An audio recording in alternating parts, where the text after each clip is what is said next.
Food lovers માટે ખાસ ચેતવણી, કોઈ પણ ચીજવસ્તુ ખાતા પહેલા 10 વાર જોઈને ખાજો। જામનગરમાં બાલાજીની વેફરમાં મરેલા દેડકા બાદ હવે અમદાવાદમાં પણ સાંભરમાંથી નીકળ્યું ઉંદરનું બચ્ચું। અમદાવાદ નિકોલના દેવી ઢોસામાં ગ્રાહકને થયો કડવો અનુભવ। ઢોસાના સાંભરમાં ઉંદરનું બચ્ચું નીકળતા ગ્રાહકના ઉડ્યા હોશ।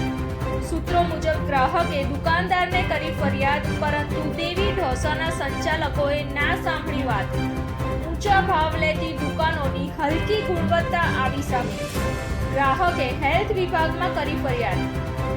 આખરે ક્યાં સુધી લોકોના જીવ સાથે રમશે આ લોકો મોતની રમત? આરોગ્યના નીતિ નિયમોને નેવે મૂકી લોકોના આરોગ્ય સાથે ખુલ્લેઆમ ક્યાં સુધી થશે ચેડા? આવી કેટલી દુકાનો શહેરમાં ધમધમી રહી છે, શું તેની કોઈ થશે તપાસ?